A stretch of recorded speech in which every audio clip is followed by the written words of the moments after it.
आइए गहना से मालूम करते हैं कि गहना आपका इस पूरे के पूरे केस के बारे में और इस विवाद के बारे में क्या कहना? हाय, एक्चुअली क्या हुआ, 19 में मुझे अप्रोच किया गया बाय उमेश कामत। उमेश कामत ने अलग अलग सोर्सेज के थ्रू मुझे कांटेक्ट किया कि मैं उनके लिए फ़िल्म बनाऊं या फिल्म में उनकी एक्टिंग करूं।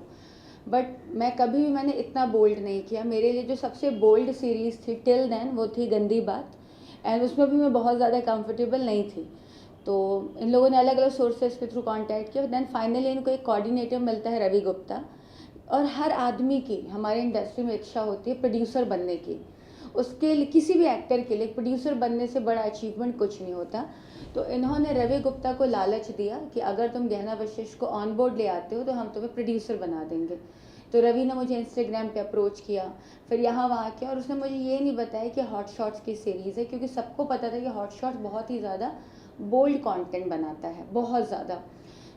मुझे इन्होंने एक डीओपी है अजय आर्या के थ्रू कांटेक्ट किया, और सीरीज़ का नाम था 1+1, जो कि हमने मनीषा बंगलो में शूट की, और मैं उसमें लीड हीरोइन थी। वो सीरीज़ हम लोगों ने शूट की। मेरे जो सीन थे वो नॉर्मल मैक्सिमम बिकनी तक थे।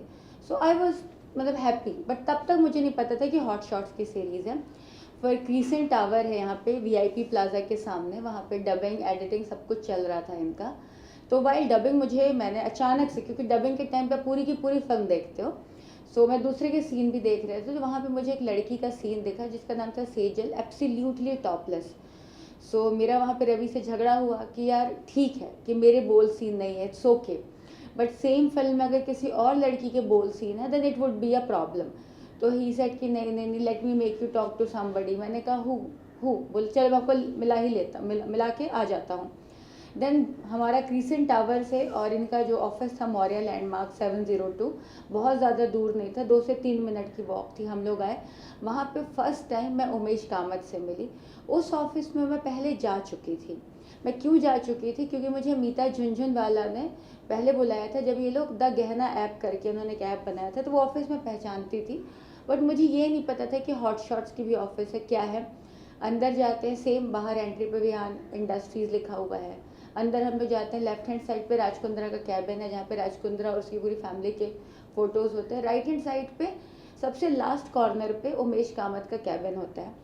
वहाँ पे मेरी मुलाकात होती है उमेश से। उमेश मुझे 3 फिल्मों का ऑफ़र देता है, और मैं इसकी 3 फिल्में करती हूँ एज अ हीरोइन, 1+1, प्रॉमिस और कन्फेशन। कन्फेशन की प्रोड्यूसर डायरेक्टर होती है मीता झुनझुनवाला, जो राज कुंद्रा की पीए भी रह चुकी है। 3 फिल्में होने के बाद ये लोग फिर मुझे अप्रोच करते हैं कि यार गहना तुम हमारे लिए डायरेक्ट करो। मैंने कहा direction is not my job. एक तो डायरेक्शन मुझे आता नहीं है, second cheese I am not the director, और मोस्ट इम्पॉर्टेंट अगर मैं डायरेक्शन करना शुरू कर दूंगी तो बाकी डायरेक्टर मुझे काम नहीं देंगे। एंड मैं मुंबई हीरोइन बनने आई हूँ, डायरेक्टर बनने नहीं आई हूँ। क्योंकि when you are an outsider, आपके दिमाग में एक ही चीज़ होती है, to be on screen, not to be behind.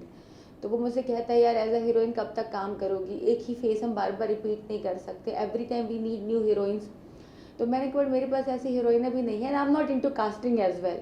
तो ही सेड कि मेरे पास ऐसे कोऑर्डिनेटर्स हैं उमेश कामत, और ऐसी लड़कियां हैं जो बोल्ड करने में कंफर्टेबल है। एंड ऑलरेडी हॉट शॉट्स पर ऐसा कंटेंट चल रहा था जिस पर टॉपलेस सीन थे मेरे आने के बहुत पहले से।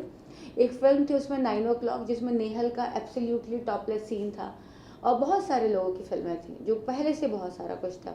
तो बोला कि जो लड़कियां ऑलरेडी काम कर रही हैं हम उन्हीं लड़कियों को रिपीट कर लेंगे। मैंने कहा मुझसे नहीं होगा, and I am not sure कि इट इज़ लीगल और नॉट। तो ही सेड कि यार this app is from London, और लंदन में इट इज़ एब्सोल्युटली लीगल। हम तो फिर भी कम दिखा रहे हैं, क्योंकि 27 मिनट की फिल्म होती है जिसमें 3 से 3.5 मिनट का गाना होगा, 24 मिनट की स्टोरी में कुछ फ्रैक्शन ऑफ सेकेंड से मैक्सिमम फॉर अ मिनट और डेढ़ टॉपलेस सीन होगा। मैंने कहा not my lookout. He said I get you heroine, I get you everything, you just have to go and set and do everything. मैंने कहा पैसे कौन देगा, क्योंकि मेरे पास तो इतने पैसे हैं नहीं कि प्रोड्यूस करूँ। तो अप फ्रंट मुझे उमेश कामत ने 1.5 लाख का चेक दिया। मैं घर आती हूँ, हम लोग स्टोरी प्लान करते हैं, एंड उसमें पहले हीरोइन थी नेहल। नेहल मतलब सेट पे शूट के एक दिन पहले ऑल ऑफ अ सडन कहती है, still I have that voice note with me, कि ये Gehana I don't want to be Poonam and Sherlyn, मेरे को दीपिका और प्रियंका बनना है। मैंने वो वॉइस नोट उठाई और स्ट्रेट मैंने उमेश को भेज दी। उमेश के ऑफिस में ऑलरेडी एक लड़की बैठी हुई थी जिसका नाम था अश्विनी राणे। मैं वहाँ पहुँचती हूँ और चेयर पे उमेश बैठा हुआ और उमेश की गोद में ये लड़की बैठी हुई है। And for me it was a shock, but मेरा रिएक्ट करना बनता नहीं था, बट फिर भी आई रिएक्टेड। मैंने कहा उमेश ये क्या तमाशा चल रहा है? ही सेड कि गहना शी वॉज जस्ट, वो मेरे से रिहर्सल कर रही थी। मैंने कहा व्हाट रबिश। तो बोला you don't worry she will be the heroine. मैंने कहा ओके। मैंने बोला अश्विनी बोल के बताओ। And acting was just zero. तो ही सेड किसके पास कपड़े नहीं है उसको 5-6 हज़ार के कपड़े दिला देना। मैंने कहा डन है। एंड सेकेंड डे हमने शूट किया। फिल्म का नाम था एल लग गए। हम में से कोई कंफर्टेबल नहीं था, कोई भी नहीं, nobody, none of were comfortable, neither hero nor me nor my camera man, none of us. But still जैसे वो लड़की कंफर्टेबल थी। एंड उमेश का प्रेशर बहुत था हमारे ऊपर कि अगर तुम फिल्म नहीं बनाओगी तो तुम्हें मेरे पैसे वापस करने पड़ेंगे।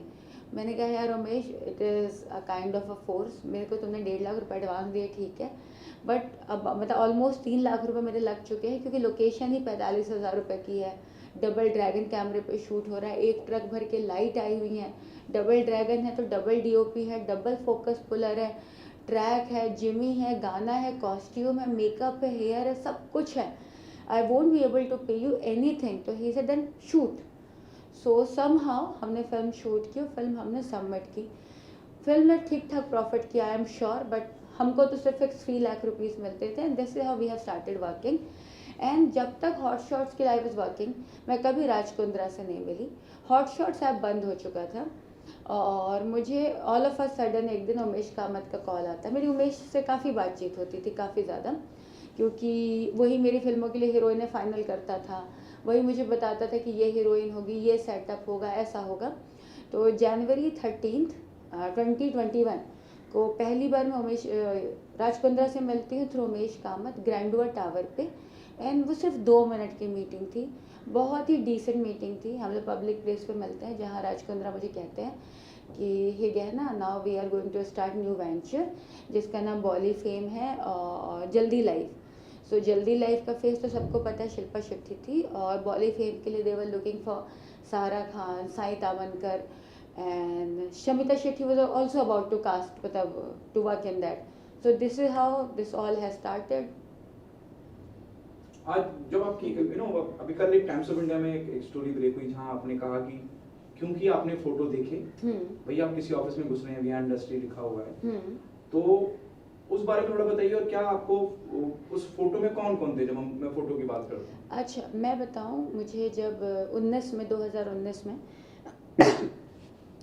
मीता झुनझुनवाला ने अप्रोच किया था फॉर एन इंडिविजुअल ऐप, जो हर आर्टिस्ट का अपना पर्सनल ऐप होता है, तो तब उन्होंने मुझे बोला था कि हम आपका ऐप बना के देंगे। तो मैंने पूछा आपकी कंपनी और किसके लिए ऐप बनाती है? तो दे सेट पूनम, शर्लिन, मनीषा लांबा, अन्वेषी। तो मैंने कहा ये इनमें से बहुत सारे लोग एब्सोल्युटली टॉपलेस एंड न्यूड करते हैं। तो she said don't worry you just come and meet us. तो मैं जब पहली बार गई, मेन लाइन चाइना के ऊपर ऑफिस थी 702 अपोजिट इन्फिनिटी मॉल, और सेम ऑफिस थी जब मैं हॉट शॉट के लिए मिलने गई हूँ। जब मैं एंटर करती हूँ तो लेफ्ट हैंड साइड पर विहान इंडस्ट्रीज़ लिखा होता है जो कि राज के बेटे का नाम है। हम अंदर घुसते हैं, वहाँ बहुत सारे कैबिन्स बने हुए। लेफ्ट हैंड साइड पे मेन कैबिन है बड़ा सा, वहाँ वॉल पे राज कुंद्रा, शिल्पा शेट्टी, उनके बच्चे और इनकी फैमिली, राज के पेरेंट्स की भी फ़ोटो होती है, प्रॉपर बड़ा सा कैबिन है।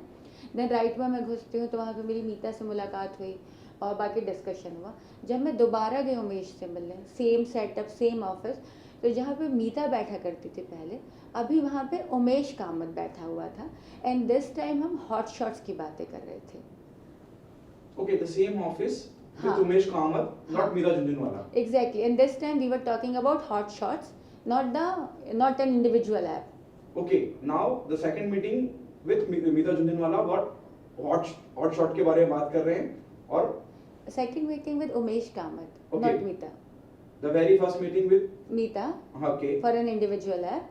The second meeting was with Umesh Kamat for hot shots. Okay, तो hot shots जो आप second meeting की बात कर रहे हैं उमेश कामत वाली, जब मीता जी थी तब वो फोटो लगी हुई थी या जब उमेश जी थे? हमेशा अच्छा, it was always, अच्छा it was always ऑफिस थी। तो फोटोज लोग जनरली नहीं चेंज करते हैं। जैसे मेरा घर है, मेरी वॉल पे अगर आज ये फोटो है, कल आपके दोस्त भी आएंगे तो भी यही फोटोज रहेंगे, क्योंकि this is my premises. Okay, कहीं अभी इतना सब कुछ हुआ इस केस को लेके, आप भी जा रहे हैं और सहयोग दे रहे हैं, आपसे किस तरह के, दो it's very you know it's very personal thing, क्या आप किस तरह सहयोग कर रही हैं और आपसे किस तरह की बातचीत हो रही है जब मेडी की बात है? सी मुझे लगता है कि जो भी रीज़न है, सच आना बहुत ज़रूरी है। सच इज़ वेरी इंपॉर्टेंट, किसी का भी सच हो, सच इज़ इम्पॉर्टेंट। एंड मुझसे जितना बेस्ट हो सकता है मैं देने की कोशिश कर रही हूँ। एंड मुझे नहीं लगता कि मैं इसमें कहीं से भी गलत हूँ। रीज़न भी, जब हमने फिल्म बनाई एज एन इंडिविजुअल डायरेक्टर मैंने बनाई, मैं अपने को प्रोड्यूसर नहीं बोलूँगी, क्योंकि हम फिक्स पैसों पे काम कर रहे थे। प्रोड्यूसर हमेशा प्रॉफिट के साथ फिल्म में सेल करता है, हम एडिशनल प्रॉफिट के साथ फिल्म में सेल नहीं करते थे। और 3 लाख में डीओपी आपका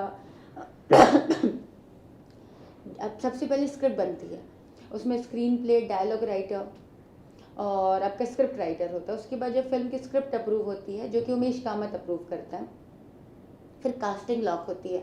हर फिल्म में 3 से 4 एक्टर होते हैं। अब जो लड़कियां बोल्ड सीन कर रही हैं, मुझे नहीं लगता कि कोई 25-30 हज़ार रुपये या 20 हज़ार रुपये से कम लेगी। उसके बाद बॉम्बे में जो सबसे सस्ती लोकेशन भी होगी वो 25 हज़ार होगी, अच्छी लोकेशन 50-50 हज़ार की होती हैं। ड्रैगन कैमरा है, उसके साथ ड्रैगन को लाइट ज़्यादा लगती हैं। हम रॉ पे शूट करते हैं तो हार्ड डिस्क बहुत ज़्यादा लगती है। स्पॉट बॉय होते हैं, खाना होता है, कॉस्ट्यूम होती है, फिर फिल्म जब एडिटिंग पे जाती है तो DICC, BGM, डबिंग सब कुछ होता है। तो 3 लाख में मैं बहुत ज़्यादा तो नहीं कमा रही थी, I was making very less. But जो प्रॉफिट कमा रहे थे वो लोग अलग थे, जो हॉट शॉट्स के ओनर थे, तो उनको फ्रंट में आना बहुत ज़रूरी है। And it is the time कि जब ना सच सबके सामने है, and I am giving my best. तो यही मुझसे ED ऑफिस में पूछा जा रहा है कि आपको कितने पैसे मिले, आपने फिल्म कैसे बनाई, आपकी राज कुंद्रा से कितनी बार मीटिंग हुई, फेस कौन था, अग्रीमेंट में सिग्नेचर किसके होते थे। तो अग्रीमेंट में सिग्नेचर होते थे प्रदीप बख्शी के, जो मुझे नहीं पता कौन है, ठीक है, मुझे नहीं मालूम कि हुजी, क्योंकि जब हमें एग्रीमेंट हैंड ओवर किया जाता था उसमें ऑलरेडी साइन होते थे। 2 कॉपीज़ बनती थी। जब हमें हैंड ओवर किया जाता था तो एक कॉपी में हमारे साइन ले लिए जाते थे और एक कॉपी हमें दे दी जाती थी। सो ये सारा माजरा है जो ED ट्राइंग टू नो। और हाँ, पैसे हमें क्यों, हमें GBP में पैसे आते थे क्योंकि ऐप लंदन का था। हम इनवॉइस रेस करते थे कैनरन के अगेंस्ट। हम जो इनवॉइस है वो मेल कर देते थे। मेल जब जाता था, हमारी फिल्म रिलीज़ होने के बाद, फिल्म का प्रॉफिट आने के बाद, जो फिल्म का प्रॉफिट आता था वही पैसे, उसमें से 3 लाख रुपए हमें, जैसे अगर 15 के पहले रिलीज़ हो गई है तो 25 से 27 के बीच में हमें 3 लाख रुपए अकाउंट में ट्रांसफ़र कर दिए जाते थे। हमें कोई कैश नहीं मिलता था, हमें कोई लूज़ कैश में पैसे नहीं आते थे, हमें अकाउंट में आते थे और हम अकाउंट से ही सब लोगों को डिस्ट्रीब्यूट करते थे पैसे। शमिता शेट्टी का भी आपने जिक्र किया कि जो आप फिल्म बता रहे थे जब मुलाकात हुई आपकी रात से। अच्छा, ये हम लास्ट क्वेश्चन रखें। हाँ, यस। देखिए, शमिता शेट्टी से मेरी कभी मुलाकात नहीं थी। जब मैं बॉली फिल्म के लिए गई हूँ तो मुझे बोला गया कि बॉली फिल्म जो ऐप है उसमें शमिता भी होगी, सारा खान भी होगी, साई दामनकर भी होगी, आप भी होंगे और बहुत सारे बड़े नाम होंगे, बस। इसके अलावा शमिता शेट्टी के साथ मेरा कोई इंटरेक्शन नहीं है।